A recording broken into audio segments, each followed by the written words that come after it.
ବାଲେଶ୍ୱର ସହରରେ ଦୀର୍ଘ ବର୍ଷ ଧରି ପ୍ରମୁଖ ଭାବେ ଦେଖାଦେଉଥିବା ବର୍ଷା ଜଳ ନିଷ୍କାସନ ସମସ୍ୟାର ସ୍ଥାୟୀ ନିରାକରଣ ପାଇଁ ଅଣ୍ଟା ଭିଡ଼ିଛନ୍ତି ସଦର ବିଧାୟକ ମାନସ କୁମାର ଦତ୍ତ।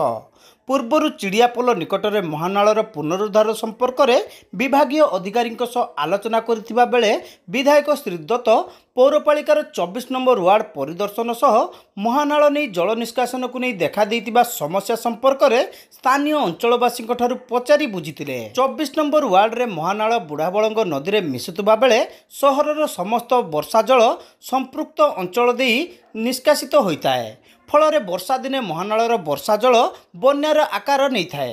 ଦିନକୁ ଦିନ କୂଳ ଖାଇ ମହାନାଳର ଆକାର ବଢ଼ି ଚାଲିଥିବା ବେଳେ ଆଗାମୀ ଦିନରେ ତାହା ଅଧିକ ସମସ୍ୟା ଉପଜେଇବା ପୂର୍ବରୁ ଦୁଇ ପାର୍ଶ୍ୱରେ କଂକ୍ରିଟ ବନ୍ଧ ନିର୍ମାଣର ଆବଶ୍ୟକତା ଉପରେ ସ୍ଥାନୀୟ ବାସିନ୍ଦାମାନେ ଯୁକ୍ତି ଦର୍ଶାଇଥିଲେ। ସେହି ଅନୁସାରେ ପଦକ୍ଷେପ ନେବାକୁ ସେଠାରେ ଉପସ୍ଥିତ ଡ୍ରେନେଜ ବିଭାଗ ଏସଡିଓ ଇରାକ କୁମାର ବେହେରା ଓ ପୌରପାଳିକା କାର୍ଯ୍ୟନିର୍ବାହୀ ଯନ୍ତ୍ରୀ ସୀମାଞ୍ଚଳ ମିଶ୍ରଙ୍କୁ ସଦର ବିଧାୟକ ନିର୍ଦ୍ଦେଶ ଦେଇଥିଲେ।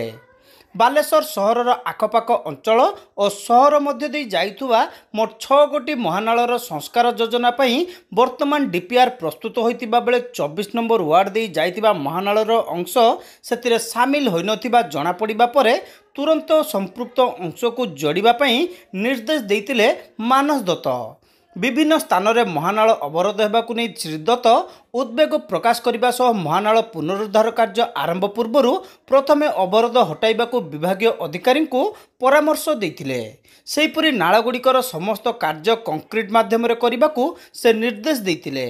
ଅନ୍ୟପକ୍ଷରେ ମୌସୁମୀ ବାୟୁ ସକ୍ରିୟ ହେଉଥିବା ସୂଚନା ଥିବାରୁ ଯୁଦ୍ଧକାଳୀନ ଭିତ୍ତିରେ ମହାନାଳ ସମେତ ଅନ୍ୟାନ୍ୟ ବଡ଼ ନାଳଗୁଡ଼ିକର ସଫେଇ କାର୍ଯ୍ୟ ସାରିବାକୁ ଶ୍ରୀ ଦତ୍ତ ପୌରପାଳିକାର କାର୍ଯ୍ୟନିର୍ବାହୀ ଯନ୍ତ୍ରୀଙ୍କୁ ନିର୍ଦ୍ଦେଶ ଦେଇଥିଲେ।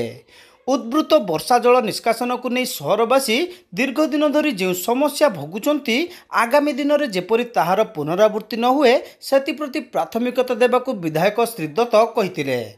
ଆମେ ବାରବାଟୀ ଅଞ୍ଚଳର ୱାର୍ଡ ନମ୍ବର 24 ବାଲେଶ୍ୱର ସହରରେ ଏଠି ଆମେ ମହାନାଳର ଯେଉଁ ଡିପିଆର୍ ତିଆରି ହେଇଥିଲା ତାର କିଛି ଅଂଶ ଛାଡ଼ି ଯାଇଥିଲେ ତାକୁ ଆଜି ଆମେ ଏଠି ବୁଲିକି ଦେଖିଲୁ। ସେ ଡିପିଆର୍ରେ ସେଗୁଡ଼ିକୁ ଇନକ୍ଲୁଡ଼ିଂ କରିବା ପାଇଁ ମୁଁ ସରକାରୀ ଅଧିକାରୀଙ୍କୁ କହିଲି ଏବଂ ତା ସହିତ ଯେଉଁ ପାର୍ଶ୍ୱ ନାଳ ଗୁଡ଼ିକ ଯେଉଁଠି ଡ୍ରେନେଜ ଫ୍ଲୋ ନଦୀକୁ ଯୋଡ଼ୁଛି ନଦୀ ଆଉ ନାଳ ସଂଯୋଗୀକରଣ ଜାଗା ଗୁଡ଼ିକୁ ଆମେ ଦେଖିଲୁ।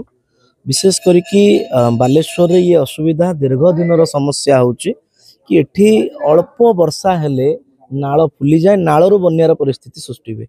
ତେଣୁ ଆମେ ए सिचुएसन बा ए परिस्थिति आगामी दिन रे न आसु ସେଥିପାଇଁ ମହାନାଳର କନେକ୍ଟିଭିଟିଟାକୁ ଆମେ ପରିଲକ୍ଷିତ କରୁଛେ। ବିଶେଷ କରିକି ଅଞ୍ଚଳବାସୀ ୱାର୍ଡବାସୀ ବର୍ଷାରେ ଦୁଃଖିତ ନ ହୁଅନ୍ତୁ ତାଙ୍କୁ ଅସୁବିଧାର ସମ୍ମୁଖୀନ ନ କରିବାକୁ ପଡ଼ो ସେଥିପାଇଁ ତାଙ୍କୁ ଏନଶ୍योर କରୁଛି। ଆମର ଡ୍ରେନେଜର ଏସଡିଓ ଆମ ସହିତ ଅଛନ୍ତି, आमर सहकारी जंत्री म्युनिसिपालिटी अच्छी बुलिकी देखिकी आज पुणी डीपीआर बेस करूँ कहुई 10 दिन भितर ए सबू कम जो गुड़िक डीपीआर रे नहीं तुरंत तार प्रोजेक्ट करके डीपीआर इनक्लूडिंग करेंगे। गत सप्ताह मुझे म्युनिसिपालिटी रिव्यू करने जी से सब प्रोजेक्ट को एप्रूव करा देखो नाल को संपूर्ण भाव में एनकरेजमेंट फ्री करने आम साधारण लोकंर भी सहयोग लोड़ुचे।